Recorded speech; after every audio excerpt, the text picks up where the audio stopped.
Olá, meus queridos, a graça e a paz de nosso Senhor e Salvador Jesus Cristo. Estamos aqui nessa manhã, vamos ter uma conversa abençoada, importante, para que você possa estar atento ao que está acontecendo no nosso mundo, acontecendo agora em nosso país, para que você possa se precaver, prevenir, ao mesmo tempo entender que Deus continua sendo o Senhor de todas as coisas. Guarda isso no seu coração. Isso é muito importante. Mas a Bíblia nos alerta, a Bíblia fala da gente ser precavido, a Bíblia fala da gente ficar atento a alguns detalhes, e nas finanças não é diferente. A palavra de Deus nos ensina muitas coisas com relação a essa vida financeira. Como agir, o que fazer. Inclusive, há mais textos na Bíblia sobre finanças, sobre dinheiro, do que salvação. De tão importante que é essa questão, pois a partir disso aí, muita coisa problemática pode acontecer se não agir da maneira correta. Então, é muito importante que você entenda isso. Eu quero começar com um versículo aqui, antes de apresentar os nossos convidados que vão abrilhantar essa manhã, que é Mateus 6, versículo 24. Olha o que esse texto diz. Ninguém pode servir a dois senhores, pois odiará um e amará o outro. Ou se dedicará a um ou desprezará o outro. Você não pode servir a Deus e ao dinheiro. Então, olha como esse texto ele é complexo, é delicado, porque ele mostra que o dinheiro tem uma força, tem um poder tão grande de influência, que ele é colocado no mesmo texto que fala de servir senhores. Então a gente tem que ficar muito atento a isso, mas ao mesmo tempo entender que o dinheiro ele é parte de um processo de bênção do Senhor para nós, pois existe biblicamente uma ideia da prosperidade. Há deturpações? Há deturpações. Mas, ao mesmo tempo, há, na Bíblia, ensinos sérios sobre crescer financeiramente, se desenvolver e, cada vez mais, se tornar um servo do Senhor abundante, que cresce, que manifesta, a partir do dinheiro, a vontade de Deus na vida de muitas pessoas. E hoje, pela manhã, vamos conversar um pouquinho sobre finanças, sobre o dinheiro, esses assuntos de muita importância. E, para isso, hoje pela manhã, está presente conosco aqui a Ive. A Ive, os nossos irmãos aqui da igreja já conhecem, né, a esposa do Marcelo. A Ive, ela já foi gerente de banco, né, Ive? Já foi gerente de banco, é empresária, assume boa parte das gestões financeiras ali junto com o Marcelo, das empresas, lida com esses assuntos há um bom tempo, então vai trazer para nós assuntos importantes, além do mais, é advogada, então tem muito a contribuir nesse momento, e seja muito bem-vinda, Ive. Obrigado por ter aceito o convite, tá, querida? E conosco também o Flávio. Flávio já veio aqui num outro bate-papo, nós tivemos um papo reto aqui, e o Flávio trouxe para nós a ideia de capitalismo, socialismo na época, né, nos deu uma aula aqui, o que é direita, o que é esquerda na época, eu lembro direitinho, falando da mesa lá. O Flávio é professor, gente, de economia, de estatística, de administração, Pitágoras. Ele tem mestrado na área de economia rural, né? Então, fique atento, temos muita coisa a aprender nessa manhã, e eu quero começar aqui lendo um texto, e eu vou perguntar agora para o Flávio, já jogar uma bomba no colo dele aqui. Tem um texto bíblico que diz assim, 2 Tessalonicenses, capítulo 3, versículo 10, versículo 11, versículo ao 12. Porque quando ainda estávamos com vocês, ordenamos isto: se alguém não quer trabalhar, também não coma. Pois, de fato, ouvimos que há entre vocês algumas pessoas que vivem de forma desordenada, não trabalham, mas se intrometem na vida dos outros. A essas pessoas determinamos e exortamos no Senhor Jesus Cristo que, trabalhando tranquilamente, comam o seu próprio pão. Então, olha que detalhe, né? Detalhe simples, mas muito importante. E aí a pergunta que eu faço para o Flávio, como economista, professor de economia, tem uma visão ampla, né? Uma vez eu fui na casa do Flávio, Ive, e na mesa dele está cheio de jornal. Ele falou assim, está aqui, eu estou preparando a minha aula. A vida do economista é isso, é ler jornal, é estar por dentro do que está acontecendo o tempo todo. Até que ponto, Flávio, podemos esperar do governo a ajuda financeira para esse tempo? Até que ponto esperar do Bolsonaro, esperar do ministro, esperar da economia nacional uma ajuda para suportar esse momento que a gente está vivendo? Bom dia. Bom Obrigado dia. pelo convite, muita gente legal aqui. Bom dia, Ive. A gente se cumprimentar agora com o cotovelo é difícil, de longe, só balançando a cabeça, mas é bom estar aqui, muito bom estar aqui. Eu confesso que o meu ambiente de segurança não é esse. Eu gosto de estar na sala de aula, gosto de interagir com os alunos. Estar aqui, me ver na câmara não é muito agradável para mim, mas tudo bem. Alessandro, eu vou então te pedir licença para voltar um pouquinho, para a gente poder entender o que é governo, para a gente poder entender se é adequado ou não receber ajuda dele. Então, na verdade, ao longo do desenvolvimento da humanidade, houve meio que um pacto em que as pessoas disseram, olha, nós vamos abrir mão um pouco da liberdade de cada um fazer o que quer, eu vou abrir mão um pouco do tanto dinheiro que eu recebo e vou passar um tanto para o governo, para que o governo, então, estabeleça condições de sobrevivência que sejam boas para todo mundo. Ou, pelo menos, não que sejam boas para todo mundo, uma utopia, mas que seria muito melhor do que cada um fazer o seu, cada um exercer a sua própria justiça. E, nesse sentido, há um consenso hoje na economia, que é mais ou menos o seguinte: quando está tudo bem, quando está tudo funcionando direitinho, quanto menos governo, melhor. Ou seja, quanto menos o governo intervir na liberdade das pessoas, fazerem seus negócios, criarem suas empresas, terem liberdade de consumir, de vender, melhor. Mas é importante que o governo seja prudente, e a gente não tem como não fazer associação com José do Egito, dos 7 anos de fartura, os 7 anos de calamidade, de escassez. É importante que o governo tenha instrumentos, e nos anos de fartura ele crie reservas, para que essas reservas possam ser utilizadas em momentos de crise. Porque se tem uma das coisas que é inerente ao capitalismo, são as crises. Elas existem. De tempos em tempos elas surgem. Então, eu tenho dito isso para as pessoas. Não é a primeira crise que a gente está vivendo e não vai ser a última. Porque isso é cíclico, isso vai e volta. E nas crises é fundamental que o governo intervenha. E essa que a gente está vivendo agora é algo assim muito diferente de tudo que já aconteceu. Há uma expressão em economia que a gente usa às vezes, que é o cisne negro, quando acontece uma combinação de coisas que ninguém esperava, que ninguém poderia prever. Então, nesse sentido, o que está acontecendo?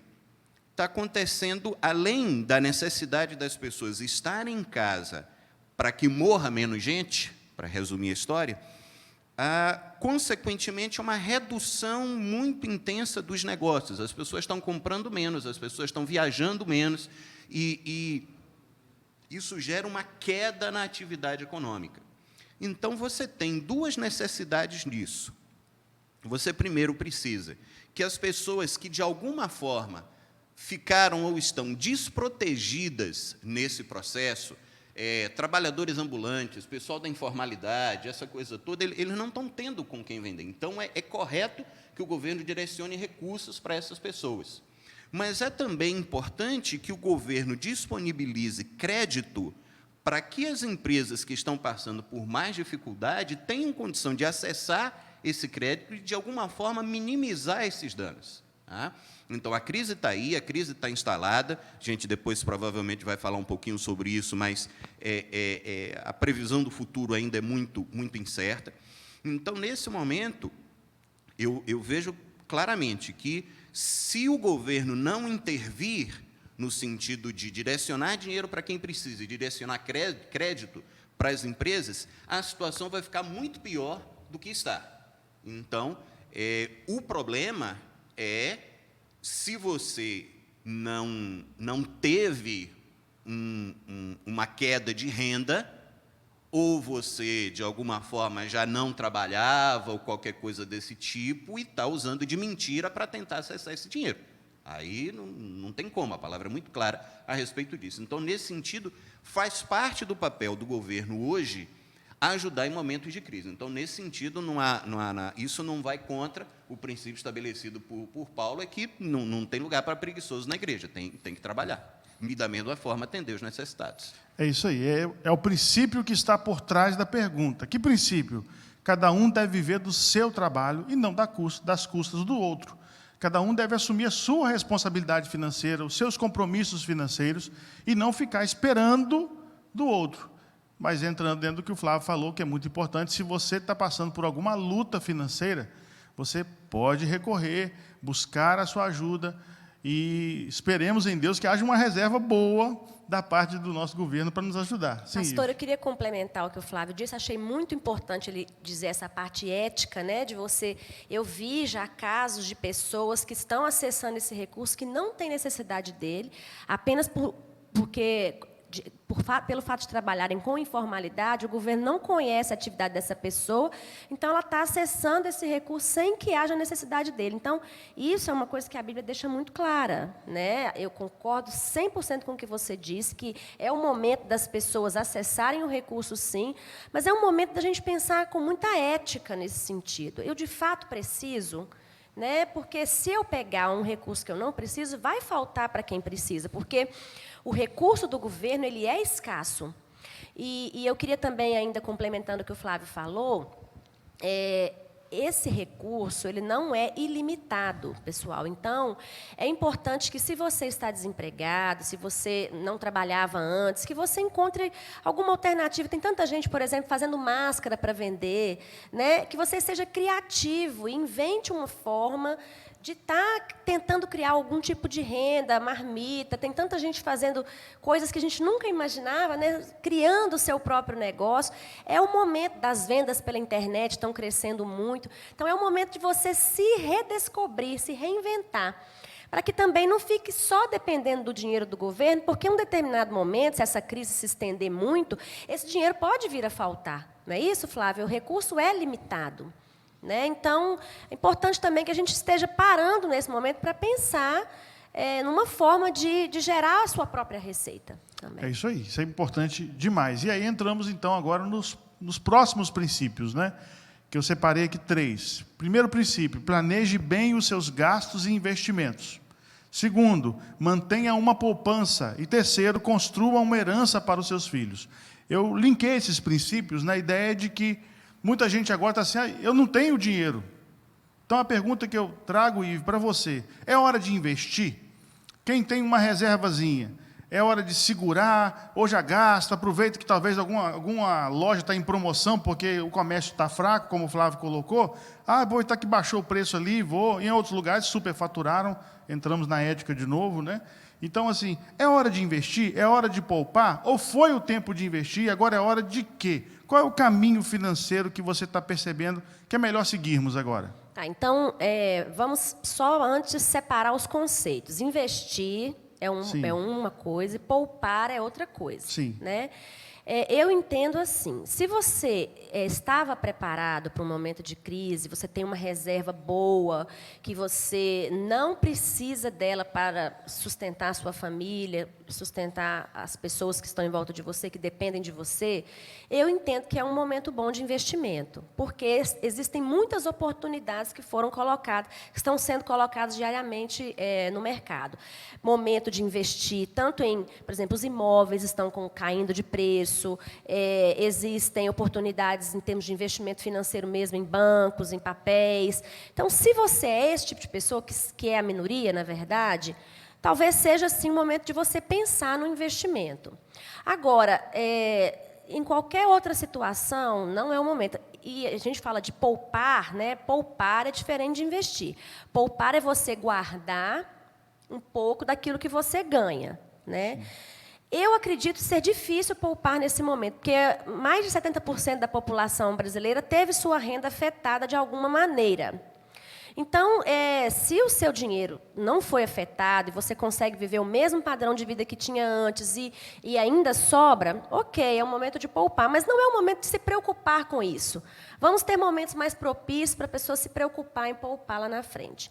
Agora, pastor, uma outra coisa importante que o senhor falou é a questão, vamos aproveitar as promoções? Aí depende muito. É uma coisa que você precisa comprar, porque agora não é o momento do supérfluo. Entendeu? E Sim. Eu, como empresária, falar isso é difícil, né? Mas para a realidade da maioria das pessoas é uma redução drástica de renda e que a gente tem que se preocupar com o básico, né? Com alimentação, com remédios e etc. Então, não é o momento de... Às vezes, você quer aproveitar uma promoção para comprar uma coisa que você não precisa com o dinheiro que você não tem. né? Tem muitas situações assim. Então, a gente precisa ter esse cuidado. Eu vou aproveitar essa promoção, ok. Primeiro, eu tenho dinheiro para aproveitar essa promoção? Ele não vai me fazer falta daqui a um mês, ele não vai me fazer falta até o final dessa pandemia, que vamos, na pior das hipóteses, pensar até o final do ano, ele não vai me fazer falta? Ok, é a primeira pergunta que você tem que responder. A segunda, eu preciso disso que eu vou comprar? Né? Então, eu acho que são duas coisas que a gente precisa colocar. Então, investir, só recapitulando, investir, se você está preparado para isso, ok. Poupar, apenas se você realmente tiver condições, não é o momento de se preocupar com isso. E o terceiro ponto, comprar apenas aquilo que você precisa e que você pode comprar. Acho que seriam esses 3 pontos aí. Ótimo, muito bom, é isso aí. A pergunta é provocativa mesmo, porque nós estamos vivendo um tempo muito diferente. O Flávio nos falou aqui que já houve outras crises mundiais, mas eu acho que nesse nível, né, efeito de globalização, né, efeito dominó, atingiu um país, atinge outros. Então, acho que nós estamos num momento de incerteza. O dólar, o euro, subiu. Então, é um momento mesmo de cautela. E aí entra o princípio bíblico, então, que eu coloquei aqui, no aspecto de quê? Planejamento. A Bíblia nos ensina a planejar. Provérbios é cheio disso. Provérbios nos mostra a formiga trabalhando. Provérbios nos mostra planejamento. E Provérbios 21, 20 diz assim: na casa do sábio há tesouros preciosos e o suficiente para viver, mas o tolo desperdiça tudo o que tem. Então, se alguém agora comprar algo que não precisa, está agindo como um tolo, né? Então, não é momento de você agir como um tolo, é momento de você aquietar, acalmar o coração. Tem muita gente, Ive, Flávio e amigos ouvintes, que estão assistindo a gente. Tem muita gente ansiosa e, por causa da ansiedade, acha que comprar é uma válvula de escape, é uma fuga. E aí, resultado, por esse fator, a pessoa pode se endividar e amanhã ficar muito mais complexo, porque nós vamos falar agora sobre esse assunto, como é que está para vir aí a questão econômica. Como é que está a situação aí para frente, né? Pastor, só mais um complemento. O Flávio falou que a gente precisa se preocupar, né, com recurso, a gente estava falando que o recurso é escasso. Então, que as crises virão, você disse que virão outras crises, é inerente ao capitalismo. E é importante que a pessoa faça agora uma autoavaliação, eu entendo. Se você até agora se comportou de uma maneira com relação ao seu dinheiro, imaginando que nunca teríamos problema, nunca teríamos uma crise, agora é o momento, né, de repente, de você avaliar, porque veio uma crise muito brava, como você disse, Flávio, não será a última.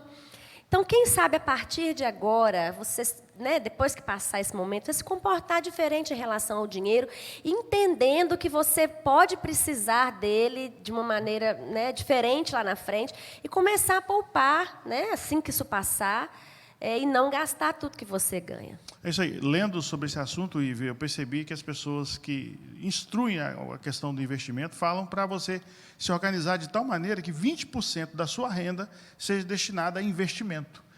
Mas, ao mesmo tempo, tem que aprender a investir. Aí seria uma outra conversa, né? Aprender a investir, porque não é fácil. Não é só chegar na bolsa e clicar o botão e comprei. Não. Tem todo um estudo de mercado a ser feito, né, sobre esse assunto. Uma outra questão que eu quero levantar aqui agora, eu vou abrir para os dois conversarem sobre esse assunto, é a questão da preocupação do que está para acontecer.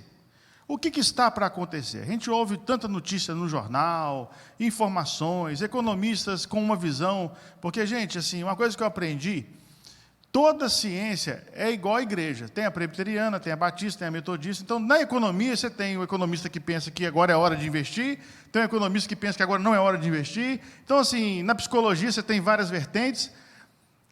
Como é que está hoje a nossa cabeça? Está bagunçada. Mas, ao mesmo tempo, a pergunta é: até que ponto devemos nos preocupar com a situação financeira que vai acontecer? Muito? Preocupar pouco? Como é que está essa questão? E para a Ive, eu queria que ela abordasse. Até aqui, para não esquecer, Provérbios 22, 3. O prudente percebe o perigo e busca refúgio. O inexperiente segue adiante e sofre as consequências. Então, vejo que esse provérbio é muito adequado ao que a gente está vivendo. Tá? Porque eu entendo que a palavra de Deus, ela não tem dogmas, ela tem princípios. E o Espírito vai nos orientando onde aplicar aquele princípio. Mas, por outro lado, é preciso entender também que, para o bem ou para o mal, é o que a gente consome que faz a economia girar. Então, a riqueza das nações vem dos produtos físicos que elas produzem ou dos serviços que elas prestam. Então, quando você não tem isso, a economia, efetivamente, ela reduz, e aí reduz para todo mundo, reduz a arrecadação de governo e essa coisa toda. E aí tem, pessoalmente, eu falo disso, uma necessidade que a gente precisa ter. Tem um autor que diz que a marca do mundo moderno é que a gente compra coisas que não precisa para impressionar pessoas de quem a gente não gosta. Então, muito cuidado com esse consumismo. Mas, ao mesmo tempo, existem pessoas que dependem do nosso consumo. Então, na verdade, nesse momento, é um desafio para cada um individualmente. Eu não pretendo aqui ser juiz da vida de ninguém, dizendo o que cada um deve ou não comprar. Tá? Mas eu falei para uma pessoa outro dia, olha, se você tem uma sobra de dinheiro, cara, procura alguém próximo de você que você possa ajudar, aquilo que a Ive falou. Procura uma costureira que esteja fazendo máscara, tá? Compra um tanto de máscara que ela está fazendo e distribui, se esse dinheiro chegou para você de uma forma inesperada e você acha que não precisa dele. Tá? Então, assim, é uma dificuldade que a gente vive, porque quanto menos as pessoas consumirem em termos globais, pior vai ficar a situação para todo mundo, mas cada um individualmente precisa saber, exatamente como aí falou, até onde eu posso ir, que eu não vou estar me complicando para o futuro, que eu não vou estar criando condições. Provérbios fala muito das dívidas, dos sofrimentos que aquele que é devedor passa. Mas, assim, voltando então à sua pergunta, na verdade, a grande incerteza que existe em relação a essa pandemia é exatamente o quanto que ela vai durar. E aí pode acontecer nesse meio, e eu acho que a gente pode, sem problema nenhum, colocar isso, podemos orar nesse sentido. Tá? Tem vacina sendo testada, tem várias coisas sendo testadas pela ciência ao mesmo tempo, e eu acho que quanto mais você conhece da palavra de Deus, acho que mais tranquilamente você vai entender das ferramentas que Deus está dando para a ciência e vai valorizá-las. Tá? Não tem conflito nenhum entre a ciência e conhecer o Senhor. Então, a descoberta de uma vacina pode mudar tudo, pode trazer o final dessa crise para bem antes, senão a gente vai, durante um bom tempo, que as pessoas têm previsto aí, um processo mais ou menos de ondas, em que você vai administrando os casos, administrando o número de ocorrências que vai acontecendo. Mas, de uma forma geral, esse é um momento de prudência. Ninguém em sã consciência hoje vai ter a capacidade de dizer isso vai durar tanto tempo, o PIB vai cair tanto, isso vai acontecer. Não tem. Tá? Em termos de economia global, se as coisas continuarem como continuam, a gente ainda não chegou ao fundo do poço, a gente ainda vai ter mais alguns processos aí de redução da atividade econômica, e o como vai ser depois vai depender muito do aspecto da saúde e vai depender também do quanto os governos, individualmente, de uma forma coordenada, vão conseguir ajustar uma palavra que quem teve aula comigo enjoou de ouvir, tá? Que o fundamental da economia hoje são as expectativas. Se você acha que o futuro vai ser melhor do que o presente, você investe, aí realmente, se todo mundo faz isso, torna o futuro melhor do que o presente. Mas se você acha que o futuro vai ser pior do que o presente, todo mundo deixa de investir, deixa de consumir, e realmente o futuro se torna pior do que o presente. Então, nesse momento em que todo mundo está vendo a situação, está sendo isso. Retração de consumo, como a Ivy apontou, tem algumas atividades que estão conseguindo crescer, e é momento realmente da gente, quem trabalha como autônomo, coisa desse tipo, buscar alternativas, mas, assim, é um momento em que a palavra é prudência, não ansiedade, tá? Não temor, porque aí a gente tem que confiar naquilo que o Senhor promete para nós, mas é um momento de prudência, de não fazer bobagem. Ok. Eu não teria nem o que complementar, que acho que o Flávio falou tudo, mas com relação às empresas, né, o pastor pediu para eu dar uma palavra a esse respeito, é momento realmente de muita prudência, de você olhar para dentro do seu negócio, aproveitar que a roda está girando mais devagar, né, quando não, ela está parada, né, e você olhar para dentro do seu negócio, entender onde é que estão os seus gargalos, onde estão as suas despesas desnecessárias, pelo menos para esse momento, entender o que você pode fazer para crescer o seu faturamento.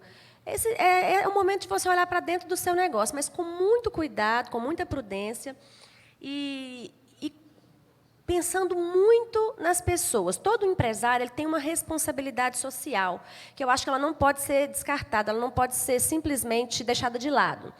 Então, nesse momento, eu, como empresária, eu, meu marido, Flávia e Tatiana, que são nossos sócios, nós temos pensado muito em preservar as pessoas, cuidar das pessoas, preservar os empregos, porque tem famílias que vivem daquilo.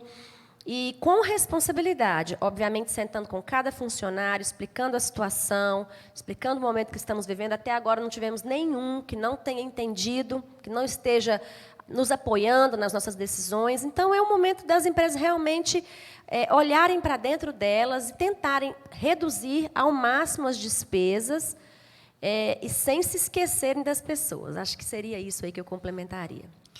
Flávio, perguntar a você, se a Ive também tiver algo a falar sobre isso. Eu ontem recebi uma mensagem de uma pessoa pedindo apoio, pedindo ajuda, dizendo que perdeu o emprego. Então, agora, a bola da vez vai ser essa questão dos desempregados, né, que vai aumentar. Infelizmente, mediante a todo esse processo, vai aumentar. Então, eu queria perguntar para vocês, né, talvez para você também, a questão aí já, uma visão econômica. Como é que está essa questão do desemprego, né? Como é que está esse processo aí na economia?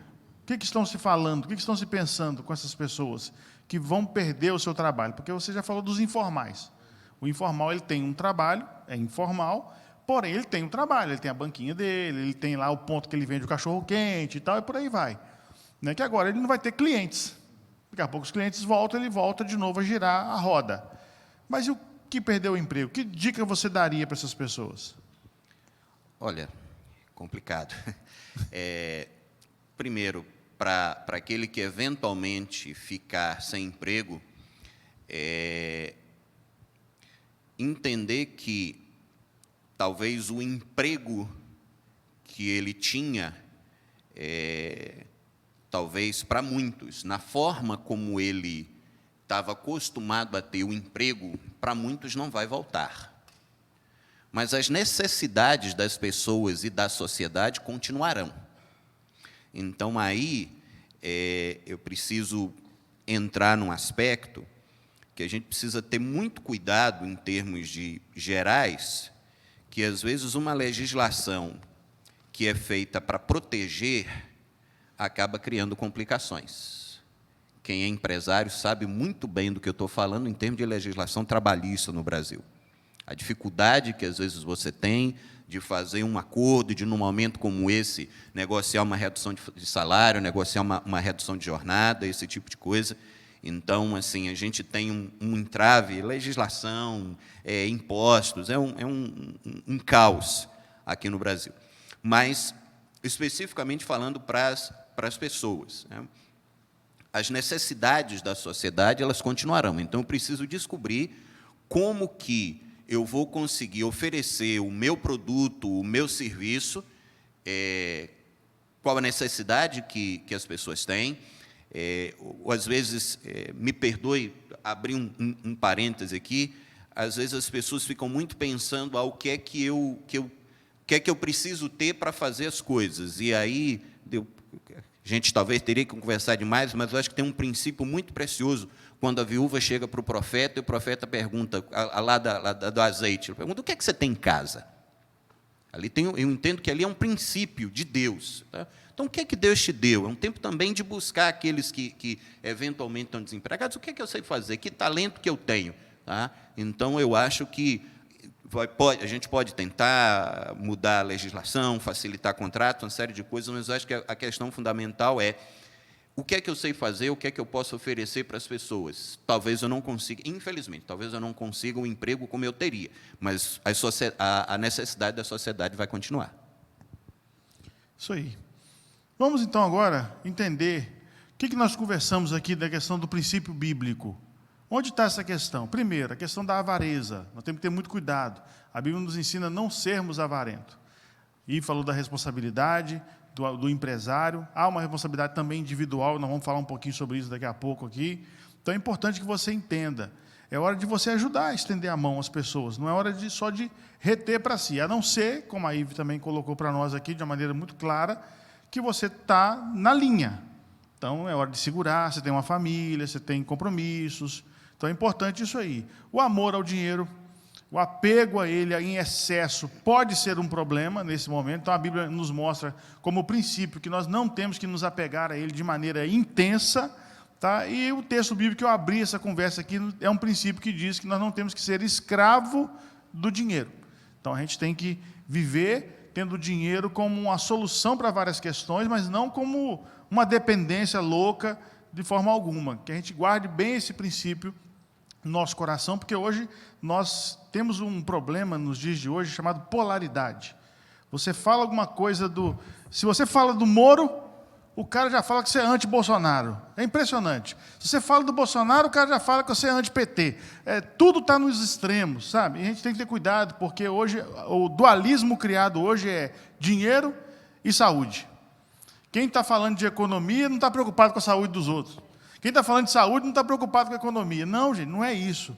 É que são duas questões de essencial para a vida da gente. A gente precisa da questão monetária para organizar a vida e precisamos de saúde para viver, senão a gente não vive. Então, são duas questões muito sérias que estão gerando um conflito político, econômico, social, pessoas estão se afastando de pessoas.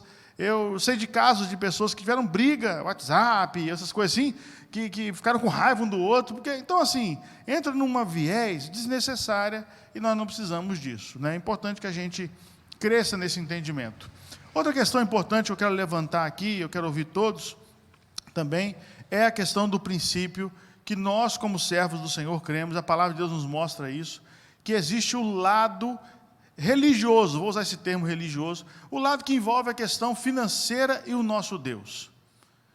Muita gente nessa hora, não vou dizimar não, não vou entregar minha oferta não, eu tenho que segurar. Como é que é isso? Então é importante que a gente entenda. E aí vem dois princípios importantes. Primeiro, reconheça que Deus é dono de tudo, do ouro, da prata. E há um texto bíblico de 1 Crônicas 29, versículo 11 e 12, de Davi, que eu acho lindo demais, onde Davi, é uma canção, né? É uma oração, uma canção. Ele coloca assim: Teu, Senhor, é o poder, a grandeza, a honra, a vitória e a majestade, porque Teu é tudo o que há nos céus e na terra. Teu, Senhor, é o reino, e Tu te exaltaste como chefe sobre todos. Riquezas e glória vêm de Ti. Tu dominas sobre tudo, e na Tua mão há força e poder. Contigo está o engrandecer e dar força a todos. 1 Crônicas 29, 11 e 12. Queridos, como é importante nesse momento de pandemia, de loucuras que alguns estão fazendo, como é importante desenvolvermos a consciência que o Senhor continua sendo Senhor. Ele continua com poder, com autoridade para agir. Vocês teriam algo também a somar aqui com a gente nessa questão? Ives, você teria?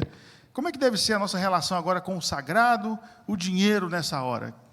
Então, a experiência do dizimar, ela é muito pessoal, né? E ela, no meu caso, ela é muito forte. Então, eu quando me casei com o Marcelo, nossa situação financeira era muito difícil, e nós temos muitos e muitos e muitos casos para contar de quanto Deus foi fiel a nós. Então, Eu acho, a minha opinião pessoal, é que quanto mais difícil estiver, mais você deve se preocupar em ser dizimista e ser fiel a Deus. Porque os milagres de Deus só podem ser contados nesse sentido por quem tem essa experiência. E é impressionante como Deus ele faz superabundar na vida da gente tudo, graça, misericórdia e até recursos financeiros também. Não é a principal preocupação dele, mas é também. Eu sou fruto dessa experiência, de como Deus é fiel a nós quando nós somos fiéis a Ele. Então, eu respeito quem pensa diferente, mas é a minha experiência e ela é forte, ela é muito forte. É interessante você colocar essa questão do pessoal, né? Porque, às vezes, a pessoa se sente forçada a tomar uma atitude. Não. É você com Deus. Você tem que ter o entendimento. Ele é Senhor. Quando esse sentimento e esse entendimento passa a ser real na sua vida, o devolver, o entregar algo a uma igreja, a uma instituição que está precisando, como nós aqui fazemos muito, campanhas de missões. Então, a gente doa dinheiro para a Junta de Missões Nacionais, Mundiais, ao Comitê de Evangelismo e Missões do nosso Estado. Então, isso tudo passa a ser algo prazeroso. E mesmo em meio à luta, a gente tem um coração grato e faz isso com alegria, sabendo que Deus permanece fiel, mesmo que sejamos infiéis. Ele permanece fiel a cada um de nós. Deus é muito bom, e é bom a gente guardar isso no coração. Sim, Flávio? Se você tem reservas em contribuir, eu acho que você precisa rever duas coisas. Ou você precisa rever seu Deus, ou precisa rever sua conversão. Porque se eu tenho um encontro pessoal com Deus e retenho aquilo que eu sei, que eu posso contribuir, que eu posso me tornar parte, então, ou Deus que eu tenho está pequeno demais, e eu preciso rever isso, ou então a minha conversão precisa ser repensada. Para mim, só tem essas duas alternativas para aquele que diz, não, eu acho que não vai dar, e não tem como, está muito difícil. Como você colocou e como Paulo diz, cada um contribui segundo propôs o seu coração. Tá? Mas com aquilo, liberdade, entendendo e conhecendo o Deus que eu conheço. Amém. Isso aí. Isso serve de lição para quê? Para que você possa pensar, rever o seu coração nessa questão também. Há, nesse momento agora, muitas entidades religiosas, muitos grupos religiosos que estão arrecadando a ajuda financeira para levar alimento a pessoas que não têm o que comer. Gente, é gente que não tem o que comer. Tem gente dentro de casa agora passando mal, que não pode ir ao hospital, porque o hospital não tem como receber.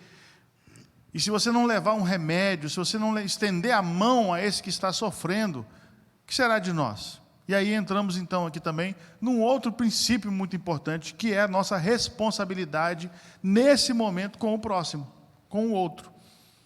Aqui, eu separei alguns versículos, e aí, Ive, você falou sobre a responsabilidade dos empresários, então vou jogar essa bola para você aqui de novo. Aqui. Os princípios são os seguintes: pague seus impostos e suas dívidas.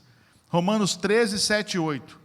Pague a todos que lhes é devido, a quem tributo, tributo, a quem imposto, imposto. A quem respeito, respeito, a quem honra, honra. Não fiquem devendo nada a ninguém, exceto o amor de uns para com os outros, pois quem ama ao próximo, cumpre a lei. Se você fez uma prestação, e agora a coisa ficou um pouco apertada, lembre-se, aquele empresário, ele precisa daquele dinheiro para também que os seus funcionários, que os fornecedores, é o que o Flávio colocou, é o ciclo, é a roda. Se você não cumpre essa roda, você vai furar. Outro princípio, cuide bem do que é dos outros, caso você o administre. Se vocês não são fiéis na aplicação do que é dos outros, quem lhes dará o que é de vocês? Lucas 16, versículo de número 12. Então, olha que princípio importante também. Se você hoje é responsável por algo de alguém, por um bem de alguém, continue mantendo a sua responsabilidade. E pratique a caridade, né? Pratique o amor ao próximo, o bem ao próximo. Isso é muito importante, fazer isso. E isso é demonstração de que, mesmo em meio a uma pandemia, a graça do Senhor, o amor do Senhor, a misericórdia do Senhor continuou sobre nós. Provérbios 11, versículo 24 e 25 diz: uns dão com generosidade e têm cada vez Como é que deve ser a nossa responsabilidade para com o próximo? Então, vamos lá. Nós falamos aqui de 3 questões muito importantes. A primeira delas é a questão de você pagar os seus impostos, pagar o que você deve. Inclusive, eu assisti uma entrevista do Paulo Guedes, ministro da Economia, falando sobre isso. Ele falando, gente, não é para parar de pagar as coisas, não. É óbvio que esse é um momento de cada um analisar a sua situação e avaliar o que pode ser feito. Então, por exemplo, vamos supor que você... aconteceu até com uma pessoa que eu conheço. Ele alugou um apartamento para o filho vir morar em Valadares para estudar. E aí a escola parou, o filho voltou para o interior, onde o pai mora, e o aluguel aqui de Valadares continua sendo cobrado. Então, ele ligou para a imobiliária, pediu uma renegociação, a imobiliária conseguiu um desconto junto ao proprietário, e ele vai pagar, enquanto a escola estiver fechada, um valor menor de aluguel. Então, é o momento de olhar para as suas despesas e tentar renegociar o que for possível, se a sua renda foi afetada. Se a sua renda não foi afetada, você tem que ter responsabilidade com as demais pessoas. Então, continue pagando as suas contas normalmente, não seja oportunista. Não seja um oportunista, continue honrando os seus compromissos. E se você teve sua renda afetada, procure renegociar suas dívidas, mas também não as abandone, não é o momento de fazer isso. Aliás, não existe momento para fazer isso. É o momento de você conversar com seus credores, conversar com as pessoas que você deve, com as quais você tem compromisso, e explicar a sua situação. Não tenha vergonha de fazer isso, não é vergonhoso em nenhum momento, quanto mais num momento de epidemia quanto esse. Então, se você tiver vergonha, procure um amigo, uma pessoa que você sabe que entende de finanças, pede apoio para ele, peça a ele para ir com você, né? Porque tem gente que não tem muito tato, né, para fazer isso, mas, poxa, todo mundo tem um amigo, então não tenha vergonha de pedir ajuda para um amigo, para pedir um apoio, para que ele vá com você, procurar um credor seu, explicar a sua situação, né? Eu acho que é o momento da gente aproveitar para desenvolver também esse talento, né, de conversar, de renegociar o que a gente tem aí de compromisso. O pastor falou também de cuidar das coisas que são dos outros. Então, se você tem... Eu me preocupo muito mais, sabe, pastor? Às vezes, porque eu trabalhei muitos anos cuidando de recursos dos outros, então eu tenho uma preocupação muito grande com isso. Então, eu acho que também, se você cuida do recurso do outro, é o momento de você ter mais zelo, mais cuidado ainda, porque está difícil para todos, né? Inclusive para a pessoa de quem você cuida das coisas dela, para o seu patrão, né? Então, é momento de você ser mais zeloso. Se você não é momento de você chegar atrasado no trabalho, aproveitar-se, né, da situação. É momento de você ser mais profissional ainda do que você sempre foi, para o seu patrão entender que realmente pode contar com você, né? E, em terceiro lugar, a questão de praticar o bem para o outro, eu acho que essa responsabilidade é de todos nós. De quem tem recurso, muita responsabilidade de quem tem um recurso sobrando agora, e também de quem não tem. Então, às vezes, você tem uma diarista que não está indo porque você não quer que ela vá por causa da pandemia ou porque ela é de grupo de risco. Não esqueça dela, não. Tá? Ela também tem família, ela também precisa de comer, né, de pagar suas contas. Então, combine com ela, olha, eu vou te pagar um pouco a menos, e o dia que você voltar, a gente vai descontando devagar. Ou, se você puder, oferte esse valor para ela.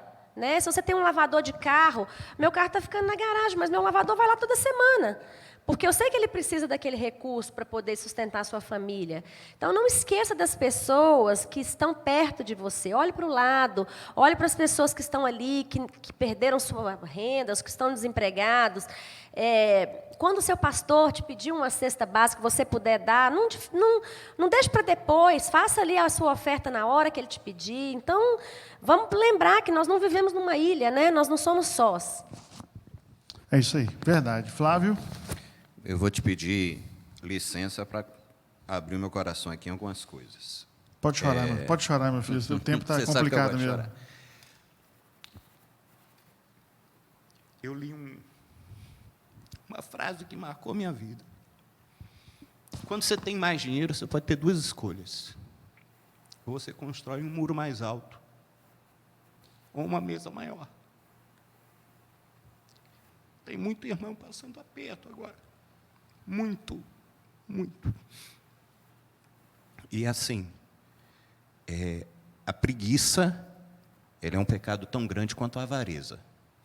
Então, de novo, não quero julgar ninguém aqui, mas eu penso que tem uma cultura evangélica que nos é muito danosa. A igreja foi chamada para servir. E todas as vezes que a igreja abandonou esse papel, ela se perdeu. Eu amo a igreja.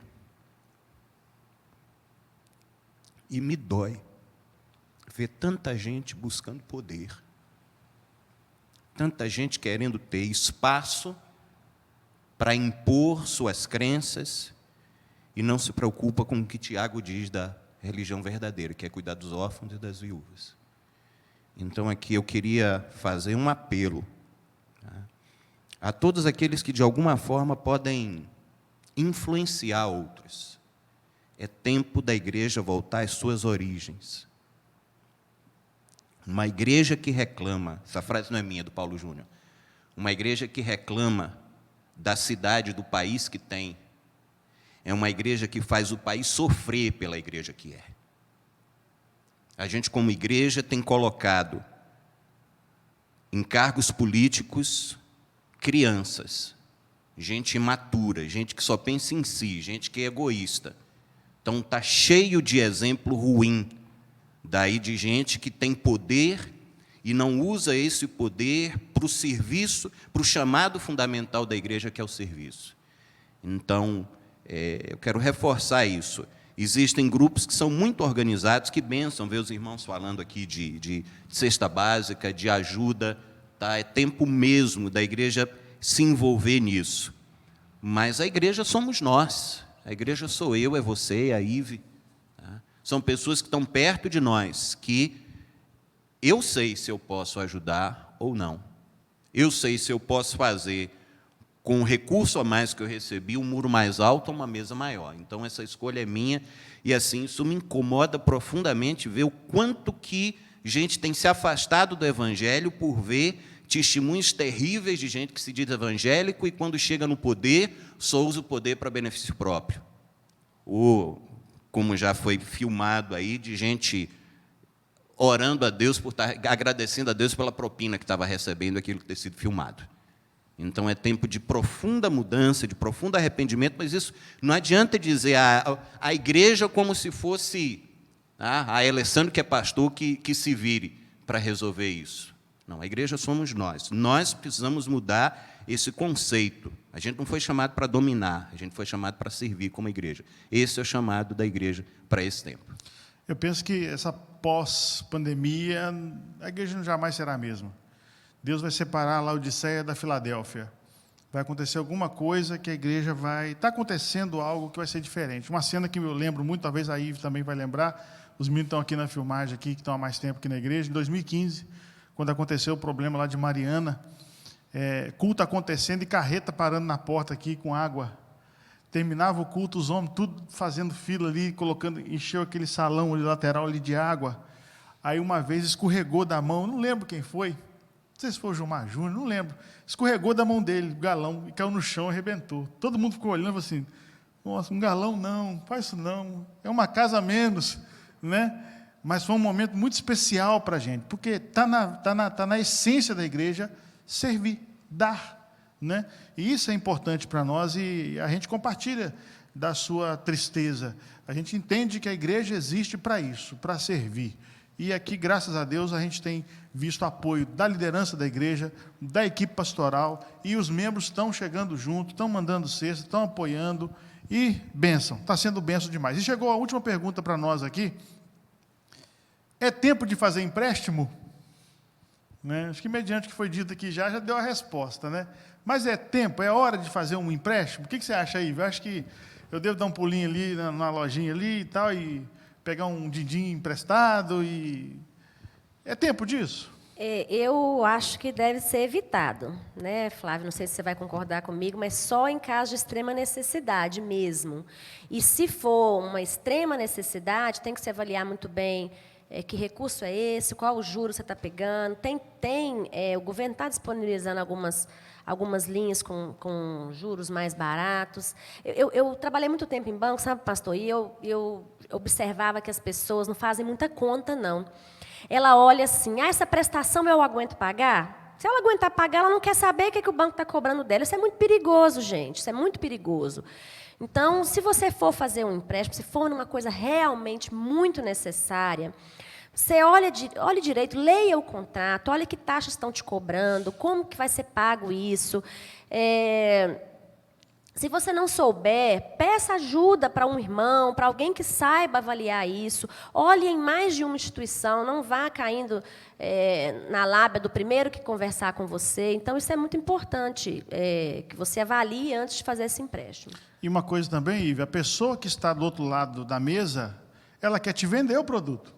E empréstimo é um produto do banco. Então, o banco vive de emprestar o dinheiro e, a partir ali das taxas que ele tem, arrecadar e sobreviver. Então, você quer tirar dúvida? Acho que no banco não é o lugar ideal, que a pessoa vai tirar sua dúvida vendendo. Né? Você corre esse risco se você não sabe lidar bem com a matemática, como a Ive colocou, que é uma questão de maioria. Tá? Eu acho que a maioria do brasileiro não sabe lidar com esse processo de cálculo composto, juros, esse negócio mesmo e tal. Lá em casa, quem calcula isso é a patroa. Ela é contadora, só mais né? Então um detalhe que eu gostaria de acrescentar.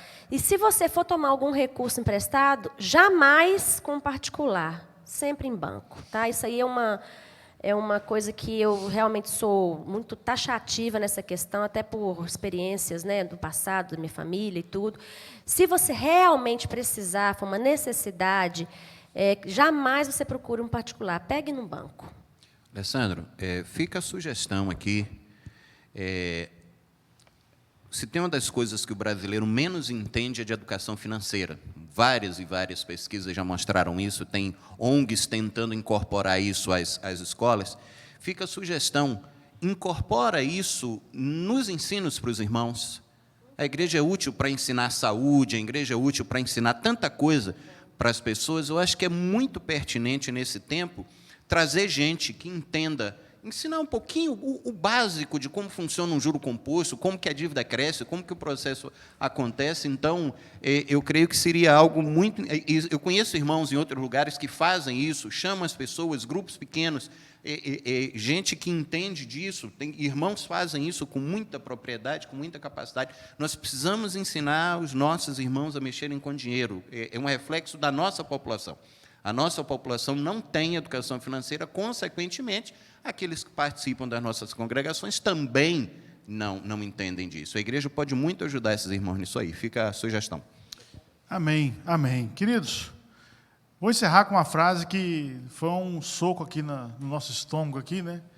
Como a Nadine costuma dizer, quando você tem muito dinheiro, ou você constrói um muro mais alto, ou uma mesa maior.